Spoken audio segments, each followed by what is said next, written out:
Okay, once again, this is another episode in the Did You Know series.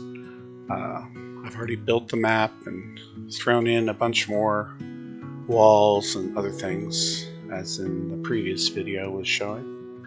I've also got several characters here, 3 of which are normal PCs. One is an NPC that I plan to use as a player.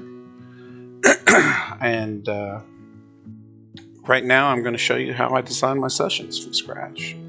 Right here I'm just showing you a little bit of the map that I went over last time with the areas added into the borders of the windows so that corners are blocked off. And of course the user won't see those green highlights. They only see the results of the LOS. Right now I'm going to go ahead and check my groups, and I'm thinking over things how I want to design this. And for now I just want to put all these guys in one group called PCs so I can manage them and get them out of the way and design the rest of the session that I'm going to be putting into this little dungeon. For now I'm just putting all these guys in the groups. PCs have to be individually selected. NPCs can use those buttons at the top where they just add everything into the combat group, and you just turn them on and off at will. And whatever's not in the combat group can't possibly be seen by the users. And but everything's still there in the map, still operable. Typically, you as the host will always want to see anything you're currently running with. But the idea of combat groups is to allow you to basically design a whole bunch of things and hide them and keep things persistent, or shift things in and out as you design different sessions. But the idea for a session is to have everything ready at your fingertips for the current gameplay. Now here I'm going to start creating a story, and I'm just making up stuff as I go here. There's no real plan because I want to show you how I actually do it, and I'll try and speed it up by just going, blah blah blah, not really give any detail. And typically I just do my sessions this way. I make a 1000 to keep it sorted, and I'll just go up however I feel like on the numbering. And here's where I'm gonna basically have some lizard folk, is what I'm thinking at this moment. And I'll go to the NPC thing and throw a few lizards in. You'll notice I always have all these groups named Did You Know, and of course Advantages lets me remember them between sessions. I mean, it'll remember whatever the last one I was in instead of making me hunt it all through it. So I'm just going to throw a few lizard folk out here with the shaman, and I think I'm going to also give them something to ride. So I'm going to throw out some giant lizards too. And I like the Druid Wild Shapes pictures, so I'm just going to use his version. And sometimes if I'm going to do something special with a NPC, I'll copy it first and drop it into whatever group name I have. In this case, Did You Know? But right here, I'm just going to create a new group, call it Lizard Folk, and I'm going to hit the Add button. They're all enemies, so I don't have to hit the Friends button. And that added them all in. I can just verify real quick by turning it off and on, set them all to visible. And then I'm going to go ahead and drop them out on the map. In their first thing, I'm still building that story. And I'm thinking which room to put them in this time. That's the first room. I'm going to pick the one with the chairs. And, oh right, I'm going to make this, the first thing is the empty room. And then I'm going to go ahead and remake the second room as the lizard room, lizard folk room. And I just bump up the number a little bit as I go. And I know this is going to seem long and boring, but I wanted to show you literally how long it takes me to do this stuff and really see a session design from scratch. Same with all the other things. Now I'm going to go ahead and just blah blah blah, some lizard folk. And I've already decided that I'm going to go ahead and have them riding some giant lizards. And I'll show you shortly how I set that up. And I always like to have the maps that I'm using, because typically you're using more than one map, you're using a bunch of maps, and you're just coding them into the combat groups as far as you think they'll get, or if you have any persistent areas. But you can slow it down if you put too much stuff in there. I heard a guy put 1,000 things in and broke token height, who he went and repaired it so that it would work with that. But I still question that you can put that many in and have a useful thing. He must have had a bunch of different images, because putting 1,000 in one map I can't imagine. No, also, it's the things you've got in combat groups are still literally in the CT. They're taking up memory. It just helps you do things better in organizing. So what I'm going to do now is I'm going to go ahead and have all these guys go on the map and drag them to their various spots. Sorry, this is going to take a while, but I figured it was worth showing you the whole thing. And I can put these wherever. When I actually mount the rides here, they're going to snap into place. So I'm going to go ahead and go do that one. And at this point, I'm kind of confused looking at this, and I think, well, I'm just going to drag the name over to the actual thing. That's the other way to do it. You drag a name over the entry that you want it to be the carrier, or you drag the name over the token that you want to be the carrier. So, and I accidentally clicked it, and that's natural selection, throwing up which one do you want. I haven't noticed that yet. And what I'm going to do now is I like to have all these created with encounters, even though I may not be using a counter to place this. I just want it around in case I end up removing this and I need to put it back in at some point. I'll have the encounter. And combat groups lets you create an encounter from the combat group. And also, I want to make sure that all my options are set. So I'm going to go in here and start checking the combat groups and the carrier options to make sure they're what I want. In this case, at this time, I'm basically thinking that I'll have combat groups do both faction and group limitations on the filters that they see. And also, I like to have the common initiative roles, at least my players do, where anybody in the same group gets the same initiative. That one thing I was hovering over, do not process move when dragging, is just if you have a really complex map, you may not want all the extra work that goes in with every move being processed. The carrier, I want to make sure that the extension for what I'm going to be using is on, which is the encounters, because that's optional. And I also want to make sure that it's got the map link, which means it'll create the encounter and also preserve all the map things that are on there and pre-place them. And so I've got Lizard Folk active. It doesn't matter whether it's visible or not. It's just that the active name will be translated into the encounters when you hit the CG encounter. So I'm just going to turn all these guys that I've currently got on, and it's not going to preserve the carrier stuff, but it'll preserve everything else that would normally be in there, and there you go. I'm just going to go ahead and click the CR stuff and close it off, and I've got this ready for if I want to place this stuff again. And I throw it into there. That's just something I always do. I like to have encounters ready because I'm shifting stuff in and out of combat groups in the CT all the time. I'll delete an entire combat group because they're not going to hit it this time. They're doing a whole bunch of other stuff. And I need room for persistent combat groups and stuff that never go away.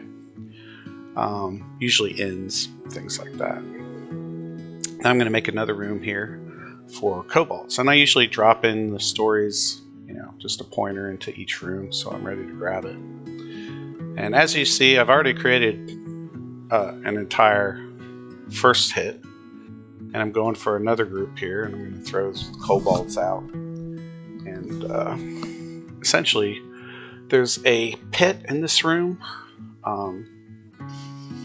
and what I'm going to do also, I've decided, is to make a map parcel.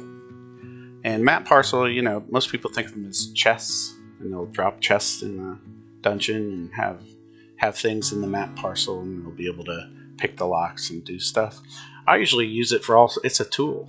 I use it for all sorts of things, which I don't know if people have realized that they can do it, but I'm going to stick not doing your common chests, and I'm going to go ahead and I've decided I'm going to make a skeleton at the bottom of this pit. And of course, because of the way things work in FGU, I'm going to have to make that invisible so that people don't just see the token and say, oh, there's something down there. They're going to have to search down at the bottom for me to make that. I'll right mouse and click it visible if they search and find it. You know, if they go down there, I'll set it to visible. But while it's down there, I'm going to keep it off. And also something about map parcels you need to know is when you pull up the parcel thing, if you've got it public, which by default, whenever you drop a map parcel out there, it will be public, which means they could just click on the map parcel thing on the right side of your application and see the map parcel. And if it were unlocked, they could actually go in and look at it. But I prefer them not to see anything, so after I place it, I go ahead and turn off the public setting. And in this case, I'll also turn off the visibility. Now I want to put some stuff in, and I'm thinking maybe I'll do bag of holding because I like to show people how map parcels does that. But first I'm going to throw in a short sword, a little magical weapon. And this is in the skeleton icon itself, which is what they're going to be finding. And I won't make them break lock or pick lock. I'll just unlock it when they're down there. And now I'm going to do the bag of holding. This is an item. So first I make a copy of the bag of holding that's already out there. Because I'm lazy, I'm not going to make myself stuff I don't have to. I always make my little group so that I have all my stuff in one place, which is usually the only thing I'll have displayed. And I'm sitting here, copy it, and then I'll put it into that group, and then I'll edit it. Because, you know, I may have other bag of holdings that I want to do later. And I might as well rename this uniquely now. So I'm just going to put the word skeleton next to it. And also, I will go ahead and make a space for what I'm going to drop my map parcel in for representing the bag of holding. So I'm going to make that map parcel for a bag of holding. And I'm going to name it uniquely for the skeleton also. Just so when I have other ones, I don't have to, you know, rename everything or wrestle between common names. At this point, I'm just looking for an icon for the bag of holding. And I don't really like this one, but hey, this is a demo. I'm not going to work too hard for you guys. I'll just take what that is, drop it in there, and that's really not going to leave their inventory anyway, so it's not a big deal unless they drop it out on the ground. And typically what I do with a bag of holding, and my guys are used to this now, but the first time I ever dropped a bag of holding on them, I made sure I had it full or almost barely full, so that they go, oh wow, let's drop something in it, and they drop something in it and it would vaporize, explode, or whatever else I wanted to make it do, because you've got a limit of 500 pounds in here. And if you start with 500 pounds, fun times. They don't realize that they better empty that out before they even attempt to put anything in there. And a lot of times they won't. So that's DM fun. Although mine have had it happen to them, so unless they're not paying attention, they'll know. What else? Okay, so I'm putting the bag of holding into the item, putting the bag of holding into the skeleton. And so if I open up the bag of holding here, I see that parcel there. I open that up, and that. And of course, I want to make that also not public, which I probably forgot to do here. I'll need to do that, but yeah, you don't want things where they can see them right away. And the reason it drops out there public is because most times this is used for a chest that you're just dropping out there at the time, and you want it to immediately go public. Now here I'm just trying to move it away from that open thing for the pit. So I eventually use the control key and just drag it a little.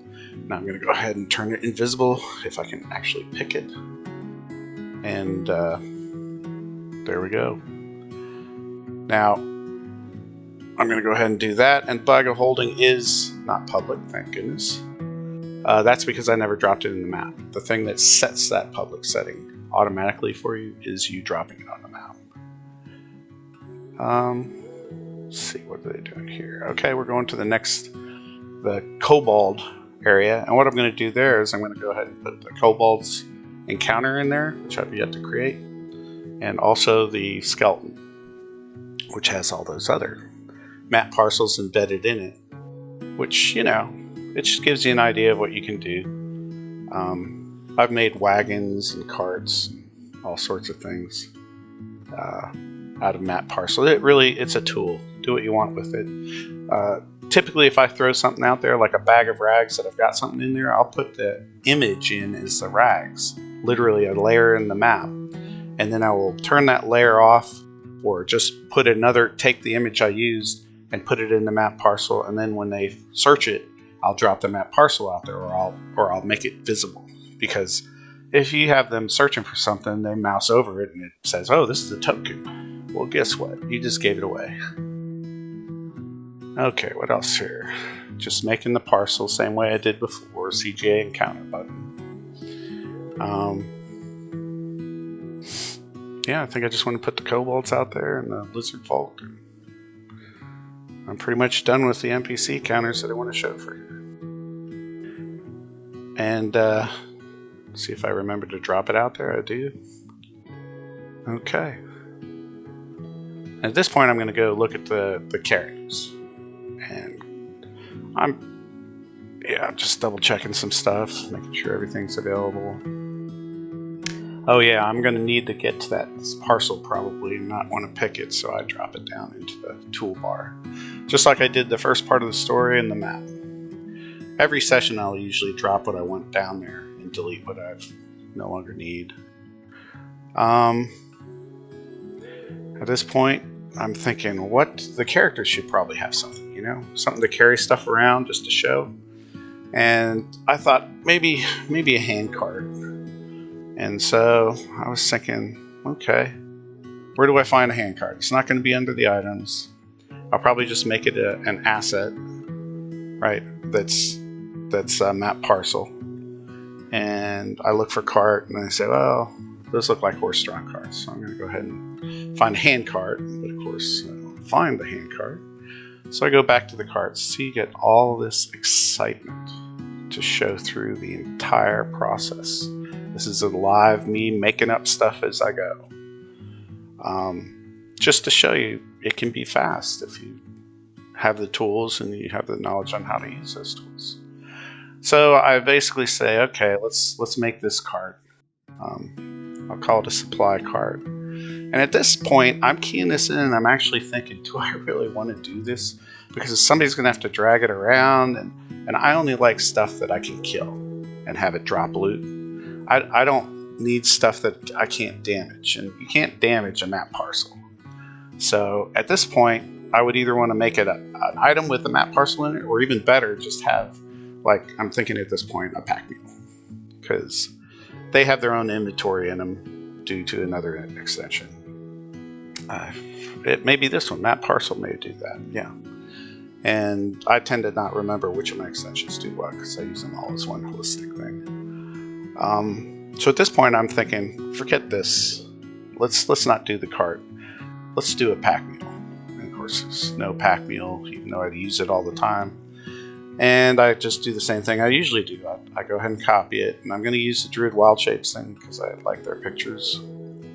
And I drag them into there, and I rename them to what I like to have, pack mule. And what I'm going to do here is I'm going to put inventory, whatever I want them to have in the inventory.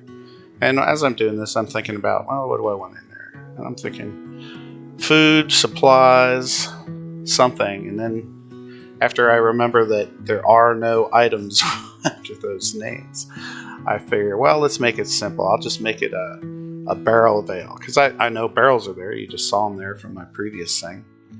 And you'll just see me waste some time here looking for stuff that I can't find until I realize, you know what?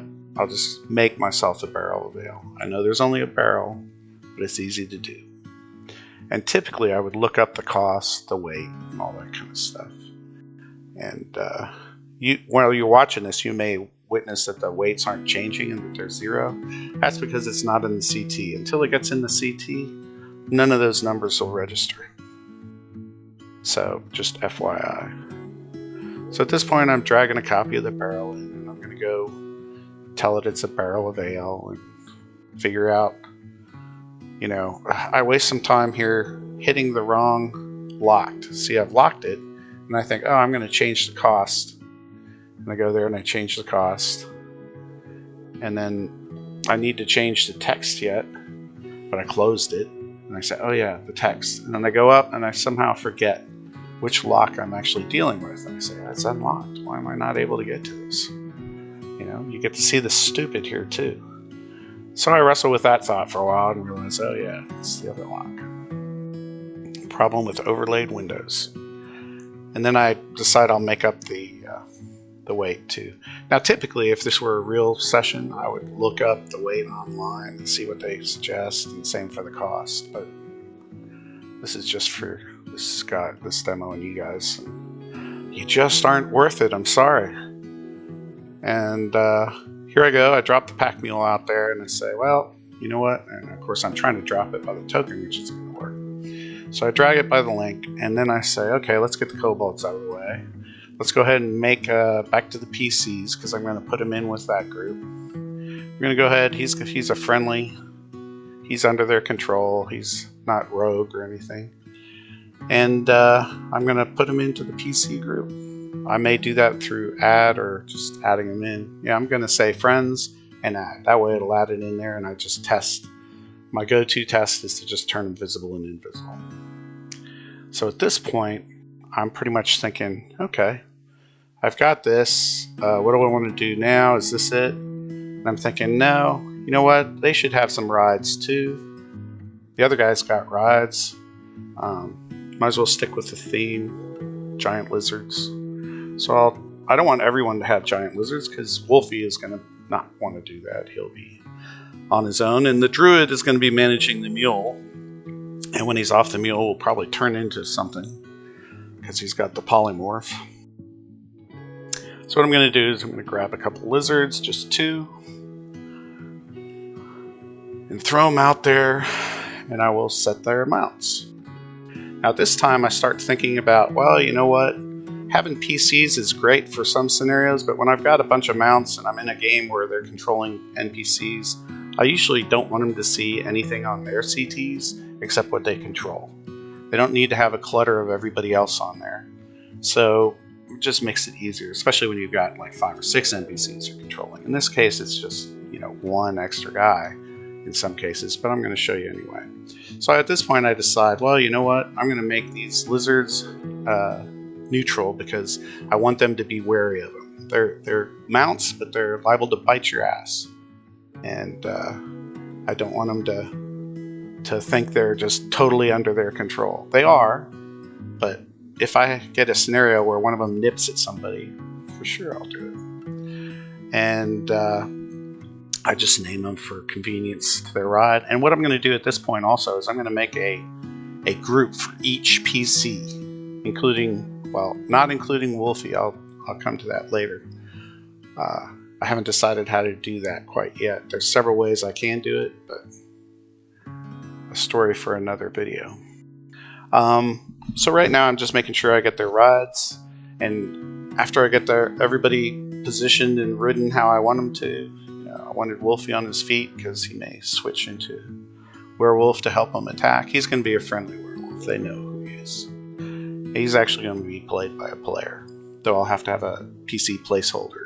And like I said, there's several ways I can do that, but I haven't decided yet because I am logging in as myself as the client, which throws some of the stuff I would normally want to do out the window. So I'm going to start with Risky's group. Go ahead and make sure he's in Risky's group, his mount's in Risky's group, and I'm going to essentially create a group for every single one of these guys. And put if they have a pet, put them in there. In the case of the druid, I'm going to put the mule in his. And that's what I'm doing here, so I'm going to take a little breath. Stop talking while I do this.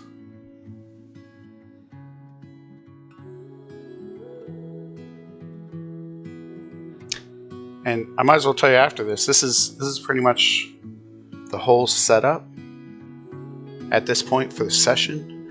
And I'm going to show you how I log in and how the screens appear once I set some options that I want and realize I'll need turned off also later. But essentially, all you'll see is the members of their group, because that's what I'm going to turn on. And Wolfie, he'll need a placeholder PC, which in most games I will go ahead and just, it's an NPC, an assistant GM helping me, not a player running an NPC. Although they do all the time, they've got a PC with that. And typically the PC governs what faction group they're going to see, because it's in the CT. But if I have a placeholder PC, I don't want it in the CT wasting my time. And I won't. I'll just have the placeholder PC, and anything it owns will be up there. Unfortunately, for this demo, I own everything, so everything would be up there.